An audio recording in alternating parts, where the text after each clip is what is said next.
اپنے ایمان کی آب یاری کرے، اپنے ایمان کی آب یاری کرے، دل پہ اللہ کا خوف طاری کرے۔ یا ربی لک الحمد کما ینبغی لجلال وجهک وعظیم سلطانک، واشهد ان لا اله الا الله واشهد ان محمدا عبده ورسوله صلی اللہ علیہ وسلم، اما بعد اعوذ باللہ السمیع العلیم من الشیطان الرجیم من همزه ونفخه ونفثه، بسم اللہ الرحمن الرحیم۔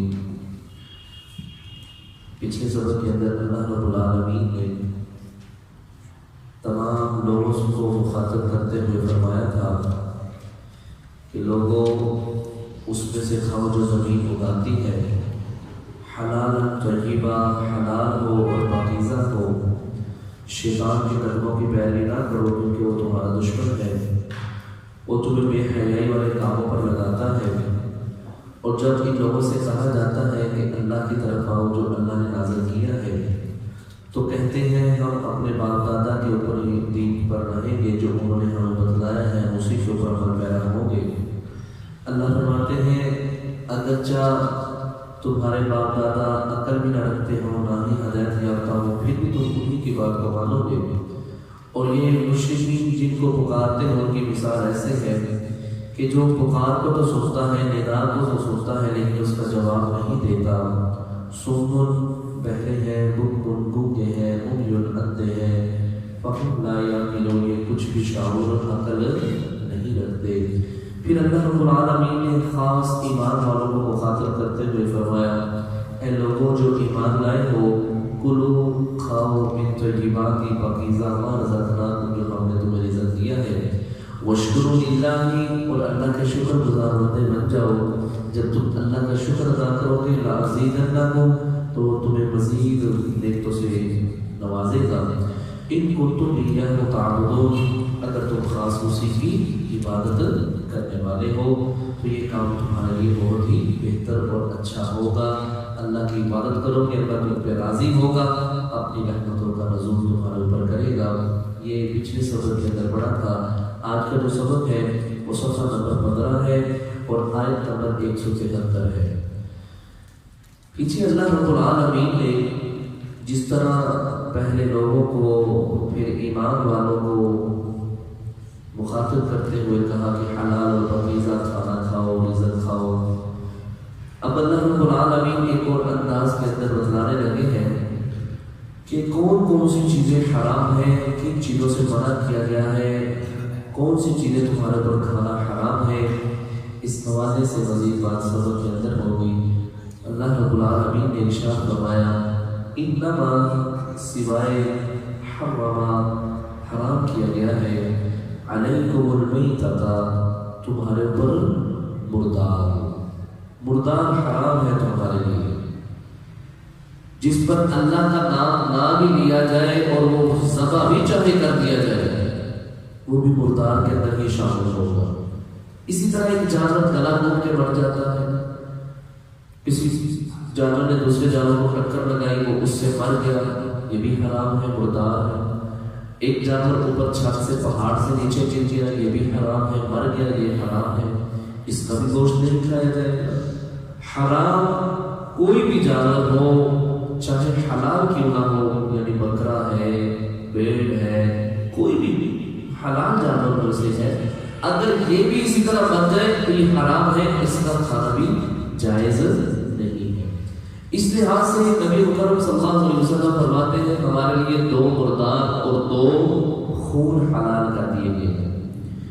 2 مردار، مچھلی اور ٹڈی، اور اسی طرح 2 خون، ایک کلیجی اور ایک ہتھیلی۔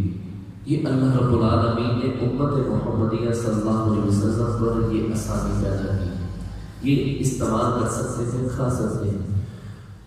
جابر بن عبداللہ رضی اللہ تعالیٰ بیان کرتے ہیں، صحیح مسلم کے اندر حدیث ہے، فرماتے ہیں نبی علیہ السلام نے ہمارے لشکر کا امیر ایک غزوے کے اندر ہمیں بھیجا اور ہمارے لشکر کا امیر ابو عبیدہ بن جراح رضی اللہ تعالیٰ عنہ کو بنا دیا.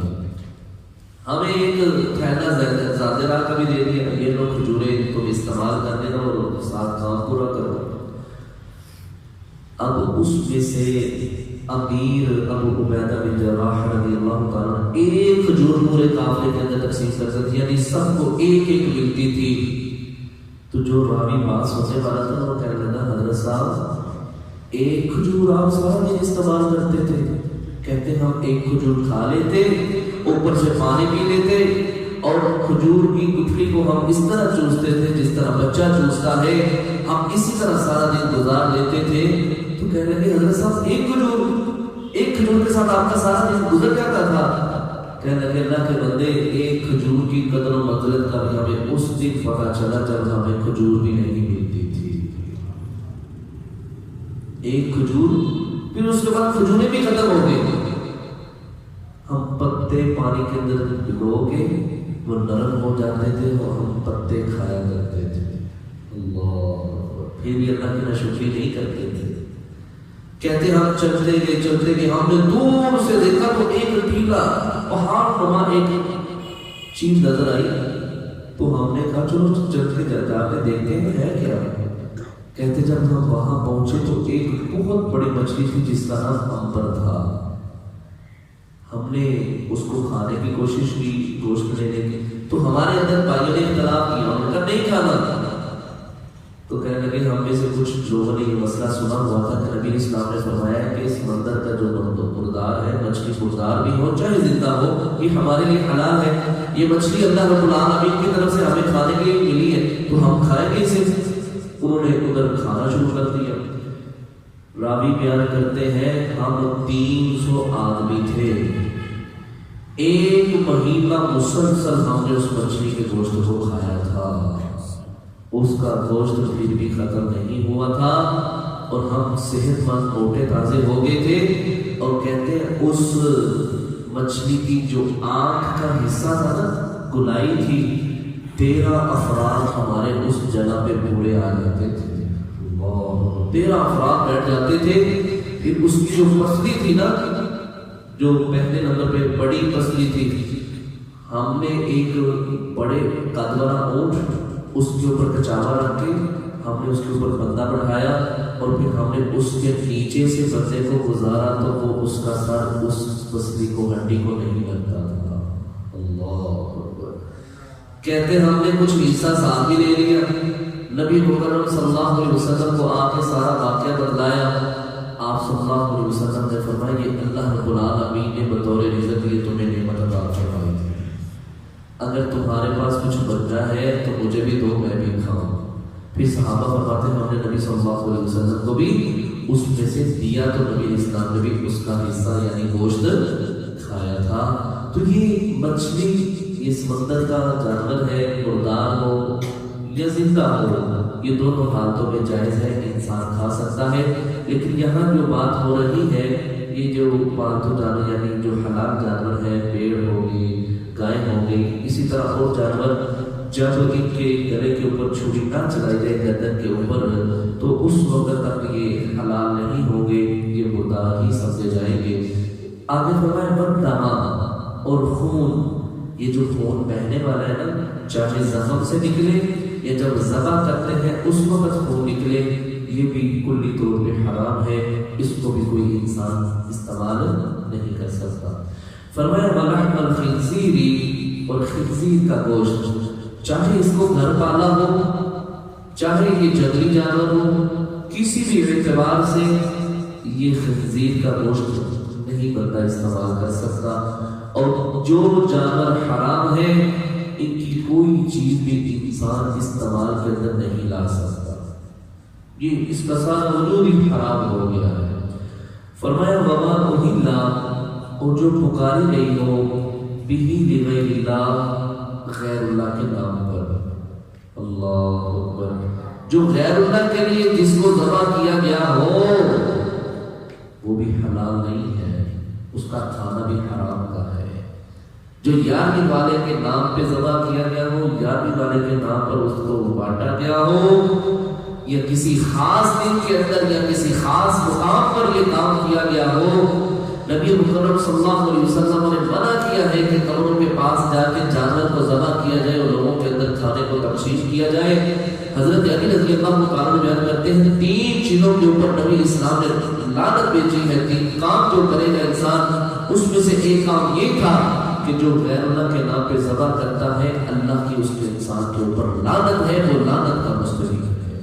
تو غیر اللہ کے نام پہ بھی کوئی چیز آ جائے، یہ بھی ہمارے لیے حرام ہے، ہم اس میں سے استعمال نہیں کر سکتے۔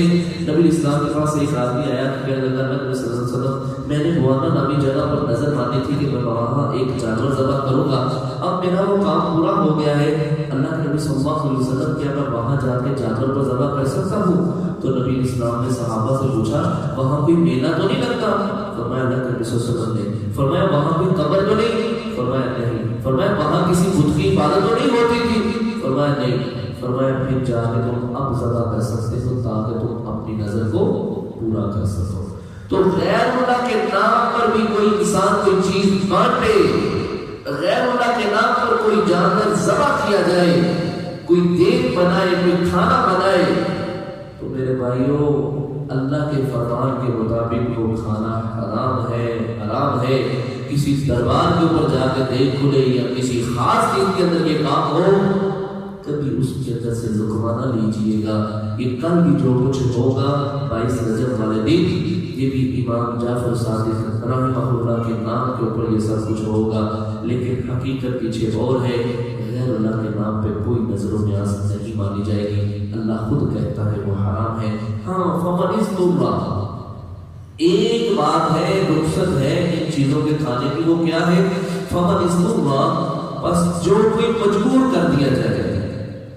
ایک بندہ ایسے مقام پہ پہنچا ہے اس کو کوئی چیز ہی نہیں مل رہی کھانے کے لیے، اب وہ اس کے پاس یا تو مردار جانور ہے یا سور ہے یا کوئی ایسی اور چیز ہے جو اللہ نے حرام کی ہے، اب اس کی جان کے جانے کا بھی خطرہ ہے اور ساتھ یہ معاملہ ہے، تو اللہ رب العالمین نے تھوڑی سی رخصت دی ہے۔ فمن اضطر، بس جو کوئی مجبور کر دیا جائے، غیر باغ، نہ وہ سرکشی کرنے والا ہو، ولا عاد، اور نہ ہی دوبارہ اعادہ کرنے والا ہو، دوبارہ نافرمانی کرنے والا ہو، دوبارہ یہ کام کرنے والا ہو، ایسا کام نہ کرنے والا ہو، تو فلا اثم علیہ، تو اس انسان کے اوپر یہ چند لقمے کھا لینا، اپنی جان بچا لینے کے اندر کوئی حرج نہیں ہے۔ وہ اس حالت میں کھا سکتا ہے جہاں وہ مجبور ہے، لیکن آج کے دور کے اندر الحمدللہ اللہ نے اتنی فراوانی کر دی ہے، ایسا معاملہ کہیں بھی درپیش نہیں آتا۔ اب تو غیر مسلموں کے ملکوں کے اندر بھی انسان کو حلال چیزیں مل جاتی ہیں، تو انسان کو ایسے کام سے اجتناب کرنا ہی اس کے لیے بہتر ہے۔ فرمایا اگر بالوقت کوئی ایسا معاملہ بن بھی جاتا ہے تو فلا اثم علیہ، پھر کوئی گناہ نہیں ہے، لیکن شرط یہ ہے کہ جان بوجھ کے نہ کھانے والا ہو، سرکشی نہ کرے، ولا عادل، اور نہ ہی دوبارہ کرنے کا اس کا ارادہ ہو۔ فإن اللہ غفور رحیم، بس بے شک اللہ بخشنے والا اور نہایت رحم کرنے والا ہے۔ اگر تم یہ کام کر لو گے تو اللہ تمہارے گناہ کو معاف کر دے گا، کیونکہ اللہ کو علم ہے کہ تم اس وقت مجبور ہو۔ آگے پھر اللہ رب العالمین دوبارہ وہی یہودیوں کی بات کو دہرانے لگا ہے کہ یہودیوں کے اندر ایک عادت پائی جاتی ہے کہ وہ مسائل کو چھپاتے ہیں، حق بات کو چھپاتے ہیں۔ اللہ یہاں اس لیے دوبارہ بات کر رہا ہے، اے امت مسلمہ کہ علماء تمہارے اندر بھی یہ خرابی نہیں ہونی چاہیے، تمہارے اندر بھی یہ عیب، یہ بات نہیں ہونی چاہیے کہ جس طرح وہ چھپا کے چند دام لیتے تھے، مال لیتے تھے، آیات کو بیچتے تھے، تم نے ایسا کام نہیں کرنا۔ اس حوالے سے اللہ رب العالمین فرماتے ہیں ان الذین، بے شک وہ لوگ، یکتمون، جو چھپاتے ہیں، ما انزل اللہ، جو نازل کیا ہے اللہ نے، من الکتاب، کتاب سے، جو اللہ نے کتاب کے اندر نازل کیا ہے، وہ چاہے قرآن ہے، چاہے انجیل ہے، چاہے زبور ہے، چاہے تورات ہے، کوئی بھی کتاب ہے یا صحیفے ہیں، اللہ نے جو کتاب کے اندر نازل کیا ہے وَيَشْتَرُونَ اور وہ لیتے ہیں بِهِ اس کتاب کے ذریعے ثمنا قلیلا تھوڑے سے پیسے، تھوڑے داموں کے اندر ان آیات کو بیچ دیتے ہیں۔ اللہ اکبر۔ آج اس پرفتن دور کے اندر بھی یہی ہمارے سامنے معاملات درپیش ہیں کہ صرف اپنے پیٹ کی خاطر لوگوں کو غلط قائل کیا جا رہا ہے، لوگوں کو غلط قائل کیا جا رہا ہے، ایسی ایسی باتیں سنائی جا رہی ہیں کہ جس کی وجہ سے ہمارا جو روزانہ کا یہ کھیل معاملہ بنا ہوا ہے، ہمارے پیٹ کا جو سلسلہ چل رہا ہے، ہمارے روزی کے جو اڈے بنے ہوئے ہیں، کہیں ان کے اندر کوئی مسئلہ نہ درپیش آ جائے، کوئی معاملہ خراب نہ ہو جائے، تاکہ یہ جو سلسلہ ہم نے جاری رکھا ہے یہ رونق لگی رہے، اس کی طرح معاملہ چلتے رہے۔ فرمایا یہ وقتی طور تو مال کھا رہے ہیں، محسوس تو ان کو یہ ہوتا ہے کہ یہ بطور رزق کھا رہے ہیں۔ فرمایا اولئک یہی وہ لوگ ہیں ما یأکلون جو کھا رہے ہیں یا ڈال رہے ہیں فی بطونہم اپنے پیٹوں میں الا النار یہ تو اپنے پیٹوں کے اندر جہنم کی آگ کو بھر رہے ہیں، ان کے پیٹوں کے اندر جہنم کی آگ جا رہی ہے۔ جو اللہ اور اس کے رسول کے احکامات کو بیچ دیتے ہیں، اللہ اور اس کے رسول کے حکموں کو پس پشت ڈال دیتے ہیں اور اپنی انا کو سامنے رکھتے ہیں، اپنے مسائل کو سامنے رکھتے ہیں، اللہ اور اس کے رسول کے حکموں کے اوپر عمل پیرا نہیں ہوتے اور نہ ہی لوگوں کے سامنے حق اور سچ کو بیان کرتے ہیں۔ وَلَا تَلْبِسُوا الْحَقَّ بِالْبَاطِلِ وَتَكْتُمُوا الْحَقَّ وَأَنْتُمْ تَعْلَمُونَ تم حق اور باطل کو کیوں فرق کرتے ہو حالانکہ تم حق کو جانتے بھی ہو اور پھر تم چھپا دیتے ہو۔ تو فرمایا یہ ایسا کام نہیں کرنا چاہیے۔ جس نے ایسا کام کیا نبی مکرم صلی اللہ علیہ وسلم کے فرمان کے مطابق جس نے حق بات کو چھپایا کل قیامت والے دن اللہ رب العالمین اس کو جہنم کی آگ کی لگام میں ڈالے گا اور وہاں لوگوں کے سامنے رب اس کو عبرت بنا دے گا۔ تو اللہ ہم سب کو حق بات کرنے کی توفیق عطا فرمائے۔ جو اللہ اس کے رسول نے بتلایا ہے اللہ ہم کو لوگوں تک پہنچانے کی توفیق عطا فرمائے۔ یہ بہت بڑی خرابی ہے، یہ دنیا کے چند ایام گزر جائیں گے لیکن جو میرے اللہ کے سامنے جا کے ان کی تذلیل ہوگی وہ میرا رب ہی بہتر جانتا ہے وہ کس طرح کے معاملات ہوں گے۔ اللہ ہمیں یہودیوں کے رویوں کے مطابق اپنی زندگی بسر کرنے سے اللہ ہم سب کو ایسے کام کرنے سے اللہ ہم کو کبھی توفیق عطا فرمائے۔ اللہ ان کے رویوں سے ہم سب کو محفوظ فرمائے۔ تو فرمائے کہ اپنے بیٹوں کے اندر جہنم کی آگ کو داخل کر رہے ہیں اور آگے کیا ہے؟ یہ تو دنیا کے اندر ہے، قیامت والے دن کیا ہوگا؟ فرمایا وَلَا يُكَلِّمُهُمُ اللَّهُ اللہ ان سے کلام نہیں کرے گا یوم القیامت قیامت کے دن، وَلَا يُزَكِّيهِمْ اور نہ ہی میرا رب ان کے گناہوں کو پاک ان کو گناہوں سے پاک کرے گا۔ اللہ اکبر۔ یہ بات یاد رکھیے جب تک انسان گناہوں سے پاک نہیں ہوگا انسان کے لیے جنت کا دروازہ نہیں کھولا جائے گا، انسان جنت کے اندر داخل نہیں ہو سکے گا، وہ جنت کا حقدار نہیں ہے جب تک وہ گناہوں سے پاک نہیں ہوگا۔ گناہوں سے پاک ہونے کے دو طریقے ہیں، یا تو رب العالمین اپنی رحمت سے اسے ویسے معاف فرما دے یا اللہ رب العالمین اس کے گناہ کے بدلے اس کو جہنم میں داخل کر کے جتنی سزا ہے سزا لے کے وہ باہر آ جائے۔ لیکن فرمائے اس ظالم نے اتنا بڑا گناہ کیا ہے، اللہ کے حکموں کو چھپایا ہے، اللہ کے فرامین کو پس پشت ڈالا ہے، لوگوں کے سامنے بیان نہیں کیا۔ اللہ فرماتے ہیں نہ میں اس بندے سے کلام کروں گا، نہ میں نظر رحمت سے اس کی طرف دیکھوں گا اور نہ ہی میں اس کو گناہوں سے پاک کروں گا۔ وَلَهُمْ عَذَابٌ أَلِيمٌ بلکہ میں نے ان کے لیے دردناک عذاب تیار کر رکھا ہے۔ الیاذ باللہ اللہ ہم سب کو اس جہنم کے عذاب سے محفوظ فرمائے۔ فرمایا دردناک عذاب کے اندر میں ان کو مبتلا کروں گا، جہنم کے اندر ان کو داخل کروں گا۔ فرمایا اولئک الذین یہی وہ لوگ ہیں اشتروا الضلالۃ جنہوں نے خریدا گمراہی کو بالہدی بدلے ہدایت کے۔ اللہ اکبر۔ ایسے بھی لوگ دنیا کے اندر پائے جاتے ہیں جو گناہ کو خرید رہے ہیں نیکیوں کے بدلے، جو گمراہی کو خرید رہے ہیں ہدایت کے بدلے۔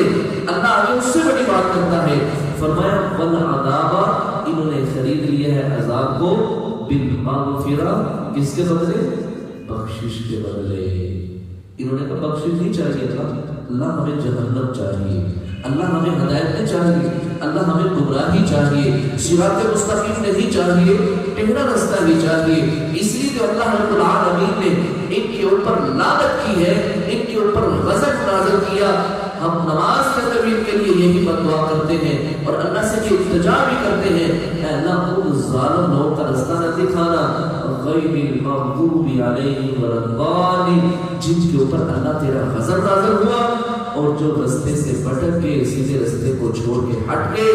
اللہ نہ یہودیوں کا رستہ دکھانا، نہ ہی ہمیں عیسائیوں کا رستہ دکھانا، بلکہ ان لوگوں کا رستہ دکھانا صراط الذین انعمت علیہم، جن کے اوپر تم نے انعام کیا تھا، جنہوں نے مغفرت کو خریدا تھا بدلے عذاب کے، اور جنہوں نے گمراہی کو چھوڑا تھا کس کے بدلے؟ ہدایت کے بدلے۔ وہ کامیاب لوگ ہیں، وہ صحابہ کی جماعت ہے۔ اللہ ہمیں بھی صحابہ کے طرز عمل کے مطابق زندگی گزارنے کی توفیق عطا فرمائے۔ فرمایا فما اصبرهم علی النار، اللہ اکبر۔ اللہ فرماتے ہیں فما اصبرهم، بس کیسے وہ صبر کریں گے، علی النار، آگ کے اوپر۔ جب جہنم میں یہ داخل ہو گئی، یہ عذاب کو کس طرح سہیں گے، یہ کس طرح جہنم کی آگ کو برداشت کریں گے؟ نبی مکرم صلی اللہ علیہ وسلم نے فرمایا جہنم کے اندر سب سے ہلکا عذاب اس انسان کو ہو رہا ہوگا جس کو یا تو جہنم کی آگ کے 2 جوتے پہنائے جائیں گے یا صرف آگ کے تسمے باندھے جائیں گے، اور اس انسان کا سر اس طرح کھولے گا جس طرح چولہے کے اوپر ہڈیاں پڑی ہو تو اس کے اندر پانی ابالے کھاتا ہے۔ تو فرمایا یہ انسان یہ تصور کر رہا ہوگا کہ جہنم کے اندر سب سے بڑا عذاب مجھے ہو رہا ہے، لیکن حقیقت بات یہ ہے کہ اس کو سب سے ہلکا عذاب ہو رہا ہے۔ اور جس کو میرے بھائیوں سب سے بڑا عذاب ہو رہا ہوگا، جس کو دردناک عذاب، جس کے متعلق کہتا ہے رب کہتا ہے وَلَهُمْ عَذَابٌ أَلِيمٌ، ان کے لیے رب نے دردناک عذاب تیار کر رکھا ہے، اس انسان کی کیفیت کیا ہوگی۔ اس لیے تو میرا رب کہتا ہے کہ انہوں نے ہدایت کے بدلے گمراہی کو خریدا، مغفرت کے بدلے عذاب کو خریدا۔ ان سے پوچھیے یہ کس طرح جہنم کی آگ کو برداشت کریں گے، یہ کس طرح جہنم کی آگ کے اندر رہیں گے۔ آخری بات فرمائے یہ سب کچھ اس لیے ہے ذالک، یہ بھی ان اللہ، بے شک اللہ نے نزل الکتاب، جو نازل کی تھی نا کتاب، بالحق، حق کے ساتھ، اللہ نے اس کتاب کو حق کے ساتھ نازل کیا تھا۔ اللہ کی کتابیں جتنی بھی آئی ہیں ساری سچی ہیں۔ تورات کے اندر نبی اسلام کی صفات موجود تھی، تورات کے اندر نبی علیہ السلام کے سارے معاملات وصف بیان کیے گئے تھے۔ تورات کے اندر انہوں نے ساری نشانیاں پڑھی تھی کہ وہ نبی آخری اس طرح کا ہوگا، اس نبی کی یہ عادات ہوگی، اس نبی کا یہ قبلہ ہوگا، وہ نبی اس طرح آئے گا، اس کا رویہ اس طرح کا ہوگا۔ یہ یہودی اور عیسائی اپنی کتابوں کے اندر ساری نشانیوں کو پڑھ چکے ہیں، ساری نشانیوں کو انہوں نے دیکھ لیا ہے، اور بالخصوص یہ قرآن مجید یہ اللہ کی سچی کتاب ہے۔ فرمایا وَإِنَّ الَّذِينَ اخْتَلَفُوا، لیکن مگر بے شک وہ لوگ جنہوں نے اختلاف کیا فی الکتاب، کتاب کے اندر، قرآن پاک کے اندر، انہوں نے اس قرآن کو اللہ کی کتاب نہ مانی، انہوں نے اس کتاب کو اللہ کا کلام نہ مانا، بلکہ یہ کہا کہ یہ محمد صلی اللہ علیہ وسلم پتہ نہیں کہاں سے لیا ہے، کس سے سنتے اور ہمارے سامنے لا کے بیان کر دیتے ہیں۔